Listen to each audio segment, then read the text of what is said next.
Happy Friday, everybody. Welcome back into Morning JOX. The time's already flying by, Damien. It'll be Christmas again before we know it. But we appreciate you joining us here this morning and making us a part of your day each every morning. I'm Conrad Van Order alongside Damian Mitchell there, and we are with you for the next hour. And we have a lot to get to in the next hour. And, of course, it is a Final Score Friday. So we would love to hear from you, 205-834-9450 on the Courtesy GMC text line, because we do have college football action going on tonight, just like we did last night. And if last night was any indication, then we should be in for a treat tonight with Indiana and Oregon. So once again, that's going to be a 6:30 kickoff there on ESPN, just like the game last night. But we would love to get your score predictions. How do you think the second semifinal game is going to go? Again, you can hit us up on the Courtesy GMC text line, and we will get to that throughout the show. But let's start off, man. We got to get to the big action from last night, and I'm glad to see, Damien, that you're still wearing your Ole Miss colors this morning and still repping the Rebels proudly. And you have a lot to be proud of, because, I mean, that was an absolutely fantastic football game last night. And I think that was my main takeaway was, you know, throughout the playoff era, there's been some all-time classic games, but we've also, let's be honest, had our fair share of duds. And I think the last round kind of showed that 3 of the 4 games were not very competitive. So last night, fortunately, we got a uber competitive football game between 2 great teams. But you got to give credit where credit's due, man, because the Miami Hurricanes, they are going back to the national championship game for the first time in 24 years.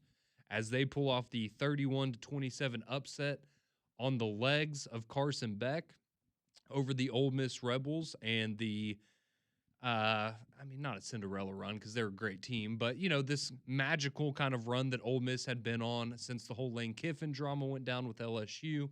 It really did feel like this was maybe just a team of destiny, right? That everything had come together and that they had, you know, somehow maybe unified over the departure of Lane Kiffin in that whole situation.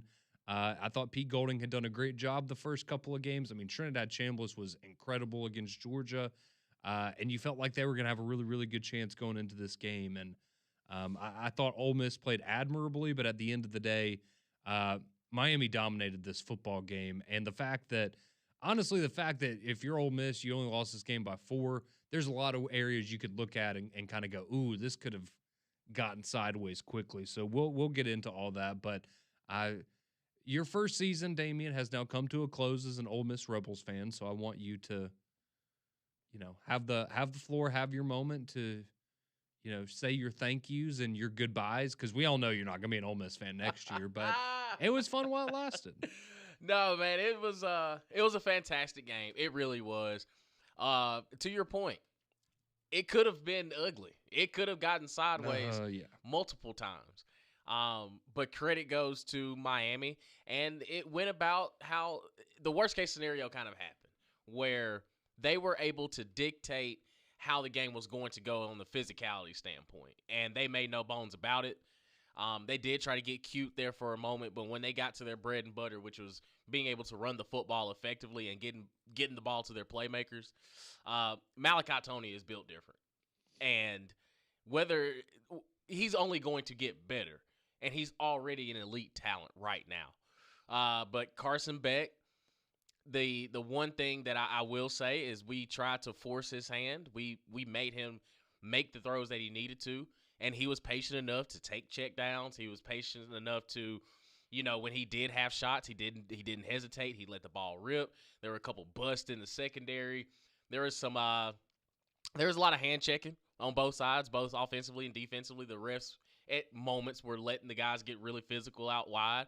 But overall, when you're not able to make a stop defensively, and even when you do, you forget to account for a quarterback's legs, it becomes backbreaking.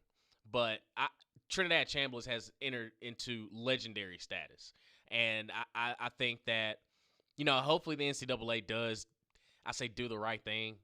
Selfishly, I want to do the right thing, because the dominoes will affect other players that are going for this, you know, this waiver.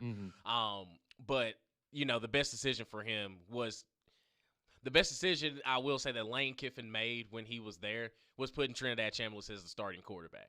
Because if it was not for him, Ole Miss wouldn't have been in that ball game, and they wouldn't have been in this situation anyway. But a lot of credit goes to just the fight and resiliency that I saw from Ole Miss, because I think in years past this game could have gotten sideways. But I think that Pete Golden is a great coach. There were some things that, he really just couldn't handle. He couldn't control. The cornerbacks getting a little handsy in routes, at the top of the routes and stuff like that. I don't necessarily think they teach them those things. It's you're so worried about getting beat deep, or you're so worried about them, catching that 7-8 yard hitch route that you want to get hands on them early. And I understand setting the physicality tone out there, out wide, but you have to understand, man, you got to play within your technique. But overall, an exciting matchup. What really got me was I took Ole Miss plus 3.5 too. So it was kind of that extra point. I was like, man, if we could block it right here, it'd be great, just to show us that we're still fighting.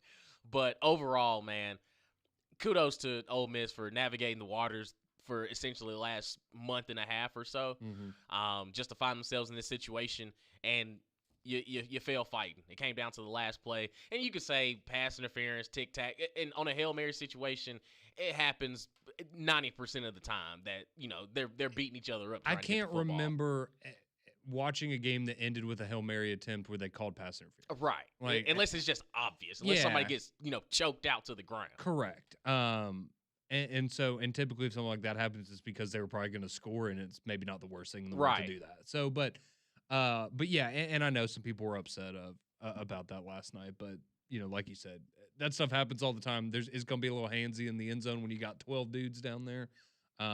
It is what it is. But you got to give, again, credit to Miami for the way that they handled that game last night. You mentioned it, Carson Beck. I really didn't know what to expect from him, because, again, he just really hadn't had to do anything in their first couple of playoff games. Again, he was throwing for like 110 yards a game. Like, he wasn't being asked to do a lot. And I think, first off, you have to give credit to Miami and Shannon Dawson and the offense, and they kind of talked about this in the game last night, but they very clearly, after their second loss, went, okay, no offense, Carson Beck, but you're not good enough to win these games yourself. So we're going to have to find a little different identity offensively, and it's running the football. And they have done an incredible job of doing that. But credit where credit's due for Carson Beck, because last night he had to make some big-time throws. And I know, the busted coverage on the 50-yard touchdown and stuff. But in terms of, he was just making the right decisions. And, he did have the one interception. It's on a batted pass. It was a great play by Ole Miss. That stuff happens. But I thought he was, really solid with the football, did a good job of just getting the ball out to guys, taking the check downs a lot, and getting third downs. And that's ultimately where I feel like Miami kind of dominated this game. You just look at all of these things. If Ole Miss had won this game, this is a laundry list of reasons that Miami would have been kicking themselves. And these are all the things they still managed to overcome and beat Ole Miss. And this is where you look at it and go, oh, this could have gotten a little ugly. They had at least 4 missed interceptions. Like, straight up, I'm not talking like, oh, he got a hand on it, No, like, in the bread basket, like, guy had it in his hands and dropped it 4 different times for Miami. So that was, again, one of those things. If you're watching the game, you're like, man, maybe Ole Miss is just meant to win this game because they just couldn't make a play. Miami on third downs, 11 of 19. Really good, really good. Ole Miss was 2 of 10 on third down, and they almost won this football game. Yeah. Miami was 2 of 2 on fourth down. Ole Miss didn't go for it at all on fourth down.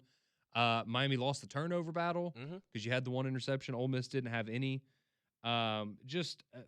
Again, Miami had the ball for almost 41 and a half minutes. And Ole Miss almost won this football game. It's just crazy. But Miami did just enough at the end. They had just enough in them. And they are now the first team in college football history to have 4 different drives in the same game of 13 or more yards, or 13 or more plays. And that was the That That's was the the killer. Achilles heel, man. They ran almost 30 more plays than Ole Miss did. Right. But it also goes to show you that Ole Miss is, I mean, they could score at any time. Like the quick strike offense that they have, it's, I mean, any single play they could possibly break one. But it's the separation, it's the physicality, man. What Ole Miss, I mean, what Miami was able to do running the football. Yeah, they didn't burst out in 30-yard gains, 40-yard gains. It was 4 yards here, set up, 3 yards here, and then those quick screens, man.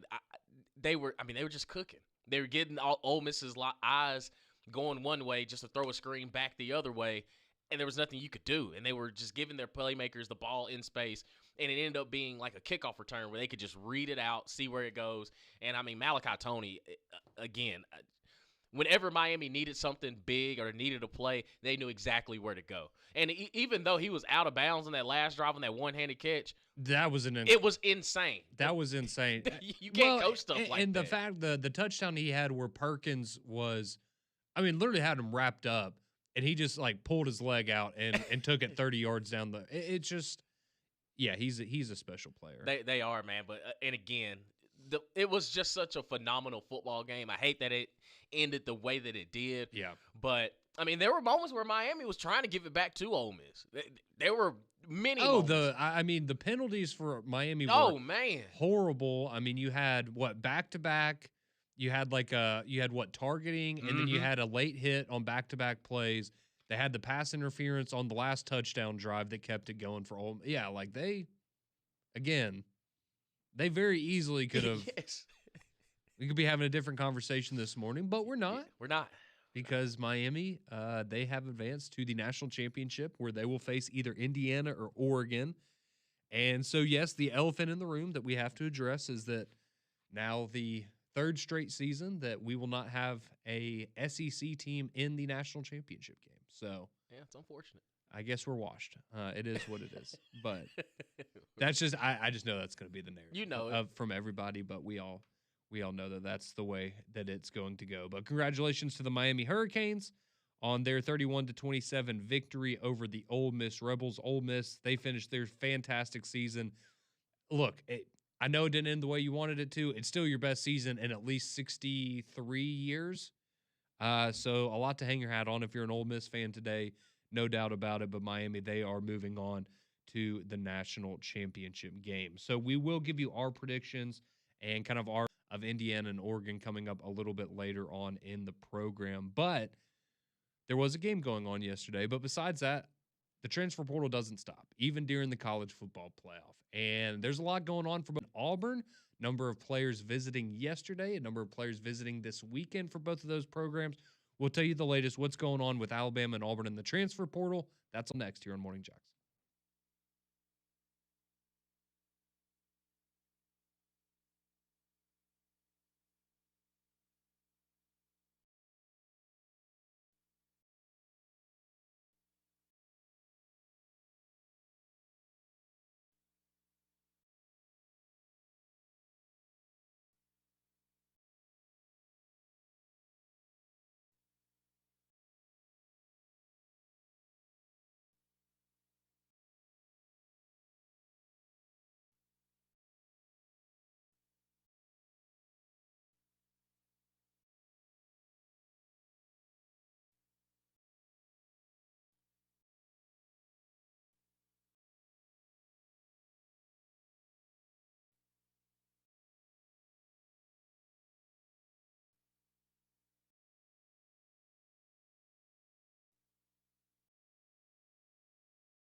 Welcome back into Morning Jocks here on your Friday morning. Off to McElroy and Kublik in the morning. I am looking at the forecast here on one of the TVs, and just a reminder, everybody, that it's potentially going to be a lot of rain this weekend. Prepared for that. Stay weather aware. Stay safe, everybody. But just a quick reminder, if you haven't checked the forecast for the weekend, it's going to rain.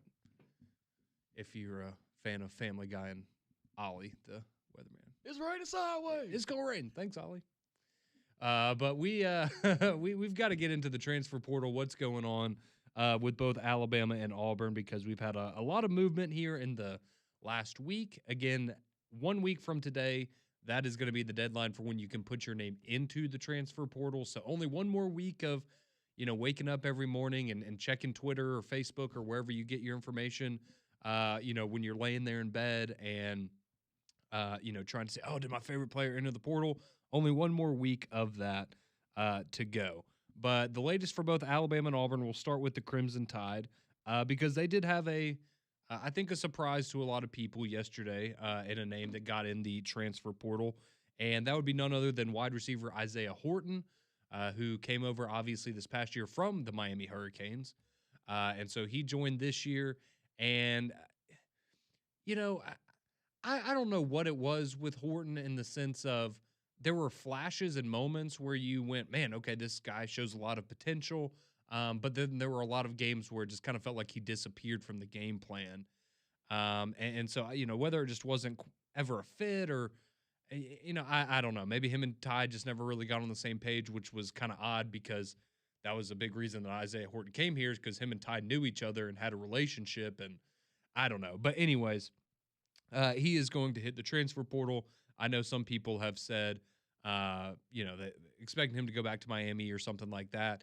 I think maybe that's somebody that goes to Oregon State and you follow Jamarcus Shepard there. If they had a great relationship and you're going to be wide receiver one, probably get a nice payday. Just kind of spitballing with him. Don't know where he's going to end up, but there have now been a few wide receivers that have left. So it's good that Rico Scott came back, but, I know a lot of people are a little worried about that. I also saw that a lot of people took this as an indication that maybe Cam Coleman is, maybe the Isaiah Horton money is going to a different fund. How about that? Which maybe that's the case, but right. I wouldn't say that that's I wouldn't read too a much. Direct correlation necessarily. I will tell you that, the expectation is that Cam Coleman will be in Alabama or in Tuscaloosa this weekend. Yeah. He's got friends there in Tuscaloosa. Yeah. He's also been in the state of Texas at 3 different schools for the last week. So, there's I will just say this. I would be surprised if he ended up at Alabama. Yeah. Oh my gosh. I just think I think there's other ways they're going to use that money than on a wide receiver, but I could be wrong. Or maybe he just wants to be there so bad that he takes a discount. Never mind. That's He doesn't strike me. He doesn't strike me as that. I don't know any really college kid that would probably do that. Not that I blame them necessarily, but all that being said, I know there were a lot of people last night on social media that were freaking out. Oh, Alabama, what is Alabama doing? They've lost 20 guys in the portal. They whiffed on the offensive tackle from NC State. He's going to South Carolina. Just people that essentially it's, oh, a good player's in the portal and they didn't go to Alabama. What's wrong? Why are we doing things poorly? And I think it's fair to say that you have some questions about the roster and who's going to fill the holes that have been left by kids leaving the portal. The guys that are, graduating and having to move on, things like that. I think it's fair to have those questions, but you're not going to get everybody you got. You've got really good running back.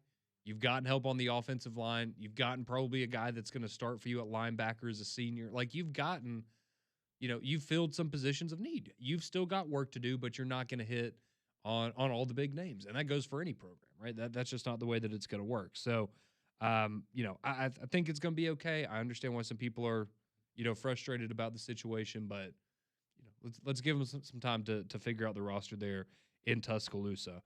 They did also announce, so with Isaiah Horton hitting the portal and Cam Coleman being expected to visit this weekend, they did submit an offer to a transfer receiver by the name of Tony Diaz, who comes from the prestigious school of UT Rio Grande Valley. Okay. He is supposed to be in Tuscaloosa this weekend. He had 67 catches for 880 yards and 11 touchdowns this past year. So don't know if that's going to be a guy that you're going to see lining up opposite of Ryan Williams for, 60 snaps a game. But, somebody that maybe they feel can come in and have a role, maybe somebody that can come in and maybe, have a Cole Adams type role on special teams and work his way into the rotation at receivers. So we'll see on that one over the weekend. And I told you, so Jacarius Peak, that's the offensive tackle from NC State that Alabama missed on. He's going to South Carolina now. But it does look like Alabama could get back in the mix for Ty Haywood, who's an offensive tackle from Michigan.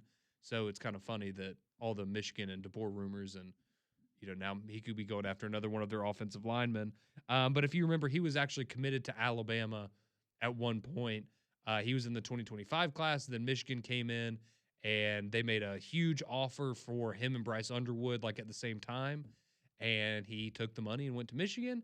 And now he's back in the portal. So a lot of belief there that Alabama would immediately be high on his list, considering he was committed to Alabama for a good chunk of time in high school. So that's another name maybe to keep an eye on this weekend. So that's kind of the big portal news there for Alabama. You did have one piece of coaching news yesterday, and that is that the tight ends coach Brian Ellis, he's been working with the tight ends the last 2 years. He's now going to be the quarterbacks coach and take over for Nick Sheridan. And I know, some people were, who's this guy? How do you go from coaching tight ends to quarterbacks? He doesn't, he might not know what he's doing. Well, he coached quarterbacks at USC, and he's been an offensive coordinator before. So I think it's actually an outlier for him to be a tight ends coach, not the other way around. So the resume checks out. I think he'll be all right there. Now the Auburn side of things, I know a lot of people were excited about this one because Auburn did make a nice pickup in the portal yesterday in the form of Arkansas State defensive tackle Cody Sigler. He had 35 tackles and 5 sacks this past year for Arkansas State. And I know a lot of people were excited because of the other schools that were in the mix for Sigler. So he chose Auburn over Alabama, Oklahoma, Miami, Clemson, Mississippi State, and a few others. So that's certainly a pretty good list there of potential landing spots. And he picks the Auburn Tigers, so a lot of reason to be excited there. You had yesterday, Auburn, they hosted LSU wide receiver Kyle Parker. Had about 30 catches, 300 yards, 4 touchdowns this year. They're also, over the weekend, they are going to host Mylan Graham, who is another wide receiver. He was a 5-star receiver. He's been at Ohio State for the last couple of years. But he's going to be visiting Auburn this weekend. And then they also, I believe this was yesterday, they hosted Nate Johnson, who's a defensive end from Missouri. Another name maybe to keep an eye on there up front for Auburn defensively.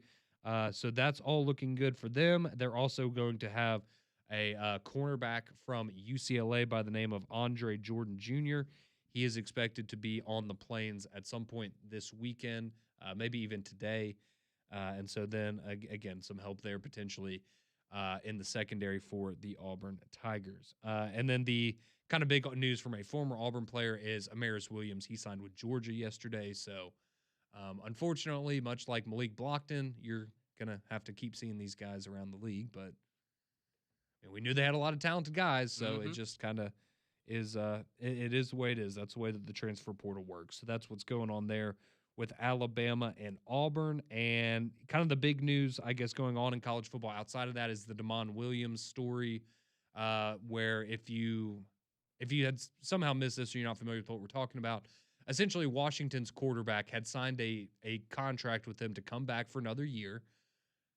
I think we can it's not confirmed, but there's a popular belief that Lane Kiffin and LSU went, well, we'd kind of like to have a conversation with you about coming to play for us, at which point they were going to offer him a large sum of money. He was then going to go to LSU, or that was the rumor at least, and Washington said, no, you You signed a deal to come and play for us, and we're not going to let you enter the portal. We're not going to put your paperwork in. And so they had been going back and forth. Unsurprisingly, he makes an announcement yesterday, I'm coming back to Washington.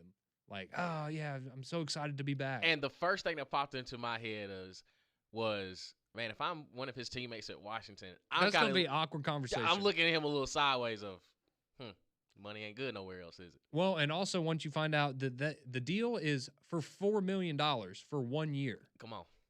Oh, I'm gonna have to put hands on him. Like we gonna have to take that walk. Like, hey, big dog, you telling me you was about to leave this? You were about to leave this. You basically are the highest paid player here.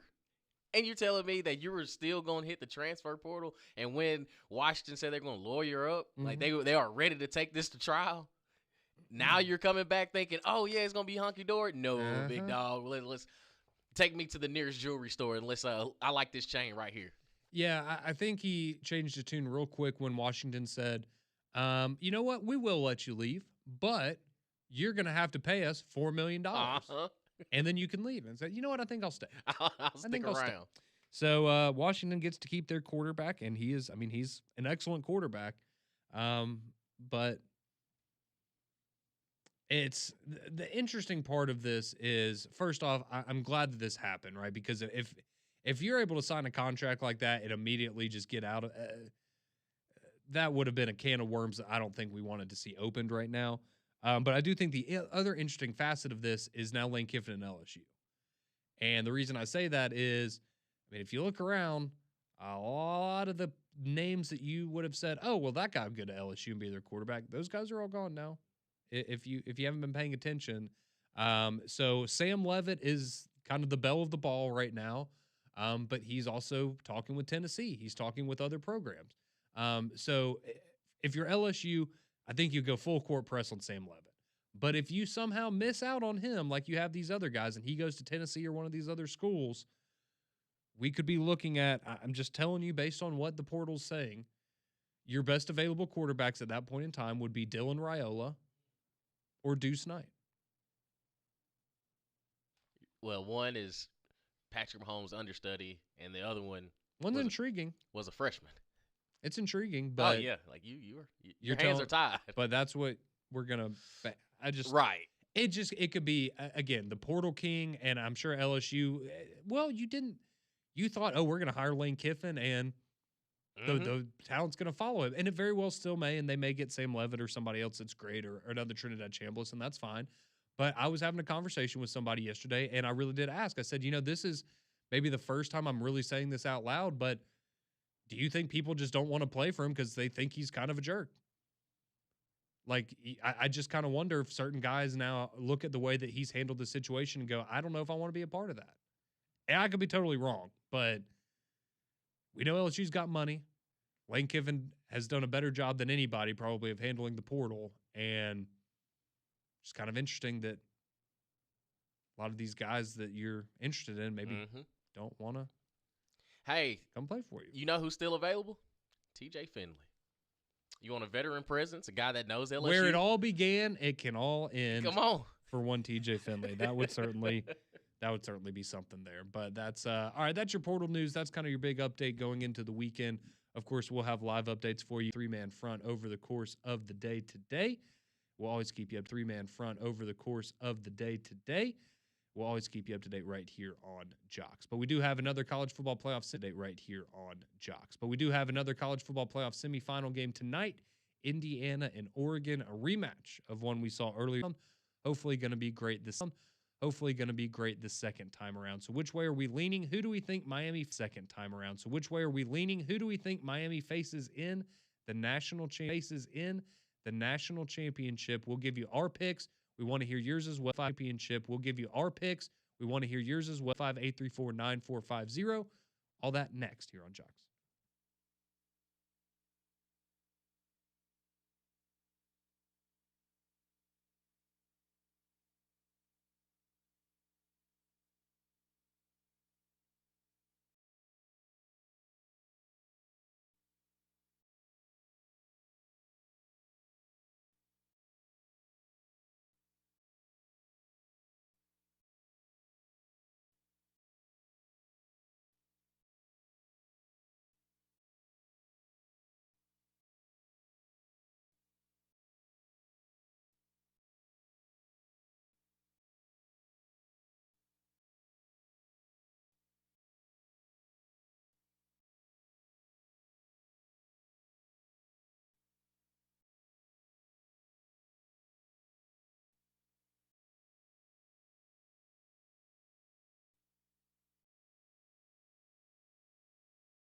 All right, we've got 2 games left in the college football season. Only 2.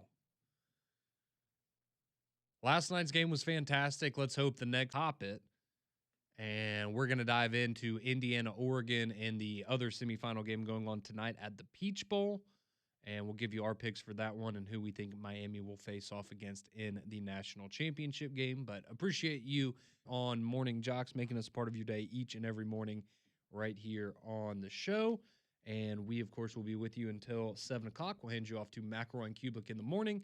Then we'll follow that up with 3-Man Front and the Paul Feinbaum Show as always. So let's dive into this one, Damian. Is we have the same point spread. I guess it closed maybe at 2.5 last night, but it was 3.5 when we were doing the show in the morning, with Miami being the favorite there. Now Indiana, the 3.5 point favorite in this one over Oregon. I mentioned it. We obviously saw this game earlier in the year in Eugene, where Indiana, I think this was, well, I'll say for me, that was the moment where I realized, oh, this isn't just the Indiana team that we saw last year in the playoff where, okay, yeah, you're going to put up a bunch of points on bad teams and, you know, we're going to walk away with maybe a little jaded view of how good you really are. And, you know, but Oregon, they're going to put you in your place. And Indiana put Oregon in their place in their own stadium. And then I think we all collectively kind of went, I think they might have figured something out there in Bloomington. I think this Signetti guy, he might have a much better team than he did last year, even though none of us really expected that. So it is tough to beat a same team twice, right? We've seen that a couple. I mean, Alabama fans, I think, could look, and Oklahoma fans could attest to that. It's not an easy thing to do. But does it really matter when you're the best team in the country, right? That's kind of that's I guess where my brain goes when I look at this game is I think Oregon's a really, really talented team. And I do think they can take some things from that first matchup, make it more interesting. I think it'll be a one-possession game. I don't think it'll get up to a 10 or 14-point game or anything like you had the first go-around. But I also just have the question of, okay, well, even now that Oregon kind of knows what they're going up against, they've already faced this team, why would I pick anybody but Indiana after what I just saw them do to Alabama? And maybe that's me giving too much credit to Alabama, but I mean, they just beat them by 35 points in the Rose Bowl. Like, they're the first team to not lose after getting a bye in the college football play. Like, it's just one of those things where I guess what I'm saying is the normal things you would throw at a team like Indiana and go, ooh, that's why I have doubts. I can't really say those things about Indiana because they've proven us wrong in all those ways, and now we'll see if they can do that by knocking off a really good Oregon team twice in the same season. So I don't know if you see the game the same way, but I guess that's the split for me. Is I kind of just feel like Indiana is so good that you almost have to forget about everything else and just remember, hey, this is a really good football team. They don't make mistakes. They got the best player in the country. Like, do we have to – it's the battle of, do I trust what I've already seen, or do I have a little bit of optimism for Oregon? Because we've seen this matchup before. And to your point, too, that was the game where I came away from Indiana of, okay, they're a little different. This ain't your mom and pop's Indiana team that we've seen in years past. It's like, oh, you beat Illinois by 50. That's cute, but – right. And it was – okay, Illinois may not be as good as we thought they were, but they were rolling at that time. But I think for Indiana, the thing is with this matchup, my only question is for Oregon is, can you match up to what Indiana already presents to you? Like, they're going to be extremely physical, and you had moments against Texas Tech where you weren't clicking on all cylinders. You do that against Indiana, and this game can get sideways. So I think the efficiency that Indiana plays with on both sides of the football, and the fact that they're kind of the oldest team in college football right now. They've played a ton of ball, and a lot of these guys have played within this system that Curt Cignetti's built. And I love Dan Lanning. I really do. But I just think there is a little bit of a disadvantage because Indiana can win in multiple ways and multiple fashions, where that doesn't set the same, I guess you say, precedent for Oregon. Because if Oregon wants to be physical, Indiana welcomes that. Come on, you're playing right into our wheelhouse. And if this game does start to get a little high scoring, we got enough weapons around here to match up with you. So either way you cut it, it just feels that Indiana is the better team. And until proven otherwise, it's hard to go against them. Yeah, it really is. And I think for Oregon, probably the one facet where, if they exceed in this one department, you could see them pulling off the win and the upset. And they're going to have to be able to run the football. And they've been really good at that at times this year. But I go back, I mean, okay, the first time they played, they had 80 rushing yards. That's not going to get it done against this Indiana team. They had, what was it, 64 yards last week against Texas Tech. Like, I know you didn't really need it in that game, but again, that's a game I go back to, and you just kind of look at everything for Oregon. You're like, yeah, you won 23-0. That's great in the playoff, but you left a lot on the table. Mm-hmm. If you're playing like that against Indiana, I mean, they might beat you 35-3 or 38-3 like they did with Alabama. So that's kind of my thing is, can you run the football? And like we saw when, in the Rose Bowl, right? If you get into that fourth quarter and Indiana can start cooking and they can, kind of smell the blood a little bit, they're just going to pound it. Like, they're just going to run it right at you. And I don't think Oregon's defense will quit like Alabama's did, but it's going to be tough. What are you going to do if you have the ball if you're trailing going into the fourth quarter and Indiana has the ball for 12 minutes? Like, you're going to be in a really, really tough spot. So Oregon's going to have to be able to run the football, and they're going to have to do better than they did last week. Yeah. They're going to have to be better than they did the first time. They got to start fast. Yeah. The best thing about these teams, and again, Indiana has the Heisman Trophy winner, Fernando Mendoza. You're going to have to force Indiana to make a mistake, and it's easier said than done because nobody has really done it all season long. And I think that Penn State game for Indiana was a wake-up call of we can't go out here sleepwalking. We've got to lock in. And when they do, you can tell that they play at a different level. And to your point of running the football, that's what Indiana does exceptionally well. And kind of to your point, too, in the fourth quarter where it may be a one-possession ball game, but when you look up and Indiana has a 13-play drive, what is your defense going to do? Like, can you hold them to a field goal and stop them from getting to the end zone? Not many teams have been able to do that. So I think when you look at this matchup, just even on the surface level, it's hard to truly think, not to say that Oregon is talented enough to make this a ball game, but it is extremely difficult to pick them to win the ball game because you're banking on Oregon doing something that no other team has done, and that's make Indiana uncomfortable. And other than that, I can't really sit here and definitively say that, Dante Moore is going to just light this Indiana defense up. Nobody's done it. So I think that for Oregon, you're going to have to mix some things up, and also you're going to need Indiana to make some mistakes, and that's something that they just don't do. So, I mean, I think Indiana wins. I think it's close, competitive, but there's going to be a clear separator that Indiana is the better football team, hands down.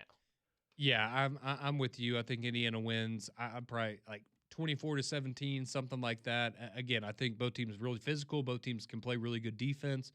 I just think Indiana's got too much, man. They're too good, and until proven otherwise, I'll tell you right now, I think they're going to win tomorrow. I think they're going to win national championship. So, we'll see if that comes to fruition. But there's no doubt they've been the best team. There's a reason they're the only team that has a 0 in that second column. It's because they're pretty darn good. So that's going to be a fun one tonight. Me and Damian both like the Hoosiers over the Ducks. 6:30 kickoff there for ESPN. But a lot of you chiming in, some of you sending in your predictions for the game tonight, others just commenting on everything going on with the transfer portal. So we'll get your comments, your reaction, all that's next here on Morning Jocks.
6:49 here on Morning Jocks. Welcome back in. Damien and Conrad here with our friends at Hometown Roofing and Restorations. Trust the experts for your roofing needs. With over 1,200 roofers in the Birmingham area, you need to make sure you can call somebody you can trust. Oriented. I'm telling you, I met with Ryan and Shane the other day. They are great guys. Their customer satisfaction focuses with your needs in mind so you can count on honest communication. And the goal is to get it right the first time. If it's insurance claim, call Hometown and they'll take the ball for you so you don't have to worry about the red tape and the back and forth with the insurance company. Only top quality materials. Hometown is certified with the 2 best national brands of shingle, and they offer lifetime material warranties. Financing is available. And wonder if you got a sign of an aging roof or roof damage, Hometown Roofing and Restorations offers free inspections, also rated A+ by the Better Business Bureau.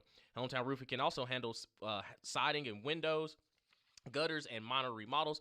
All you got to do is give them a call at 205-984-4777 or go to htroofers.com. Again, the number is 205-984-4777 or htroofers.com. Hometown Roofing and Restorations, do it right the first time. So let me ask you, Damien, if you were in high school and you were, let's say you're about to be a junior in high school and you had just, you're playing football, you'd had 2 rough years. You went 3-7 back-to-back years, just rough years. And you find out, all right, we're going to bring in a new head coach. And it's a head coach that was a Division I college football coach the year before. You'd be pretty excited, right? You'd be like, man. Yes, I would. Let's get it. Absolutely. Let's get it. I would love for Lane Kiffin to be my head coach at, if he was going into high school ranks, not in college. Well, unfortunately, that's not what we're talking about here. But if you want to move to the state of Tennessee, and be coached by one Trent Dilfer, you can, once again, at Lipscomb Academy, as they have announced that former UAB head coach Trent Dilfer will return to Lipscomb Academy this upcoming fall, where he previously won 2 state championships. So congratulations there to Coach Dilfer as he finds a familiar landing spot back in the high school ranks, and we wish him nothing but the best. And after his 3 years here in Birmingham, and appreciate what he did for the city, but I know a lot of people yesterday were sharing that news. Yeah, they were. Mm-hmm. They were. Did you hear what Coach Dilfer said in some of the? I did. Yeah, I did. Questionable, That's. And listen, I love Coach Dilfer. I will admit, I think that his time here in Birmingham, while it may not have been the most positive on the field, but a former NFL quarterback, guy that's worked in the media, won a Super Bowl. Like he's seen the top. Mm-hmm. He really has. And I just think it was a bad fit. It was a bad marriage. It happens. It happens. But he's won at Lipscomb Academy. He had success there, and they probably told him, the first opportunity that you have to come back, we'll welcome you with open arms. I wish him nothing but the best moving forward. I do the same. All right, let's get to some of your text here on the Courtesy GMC text line before we wrap it up for the week. Let's go Jason here. Jason chimes in on the text line. Says, was last night's game a top 5 college football game this season? Probably. It would be up there in the conversation. I'm just trying to think off the top of my head. I mean, top 5, yeah. I would say it would certainly be in the mix there. Clarence says we need a Mel Kiper Jr. for the college football transfer portal. That'd be entertaining. Let's see. Someone says the best thing about Horton was he had firm hands. He could pluck the ball out of the air. That was definitely his best quality. Yeah. Catching the ball, I'm telling you, it's a key in playing receiver. Did he catch the ball before that interception in the SEC championship that kind of derailed the game? Did he catch that one? Cut it out. I'm just saying. I saw that. Everybody, to be fair, except Jeremy. He only dropped like 1 pass. They all had their moments. They all had their moments this year. Antoine chimes in, says, I'm taking Indiana -10. Attaboy. They're about to smoke these dudes. They are dialed in and they don't make mistakes. Get aggressive. That's what I'm talking about. They're good, man. They are good. Which Isaiah hurts worse in the transfer portal, Isaiah Bond or Isaiah Horton? I don't know who the other guy is, so I guess this one. Not. You tend to forget. really just haven't ever heard of that guy. Don't know. Oh, you mean the guy that plays with Shadur now? Yes. Yeah. Yeah. Didn't he go to Alabama? No, he went to Texas. Interesting. Did he? I didn't really see him there. I just heard he went there. Let's see. Kevin chimes in. He says, is everyone overlooking Oregon? We know how hard it is to beat a team twice, and all the Indiana hype is just fuel for them. Maybe so. Indiana hype? Maybe so. I don't know. I'm just saying. Hype? Oh, here we go. Bobby, LSU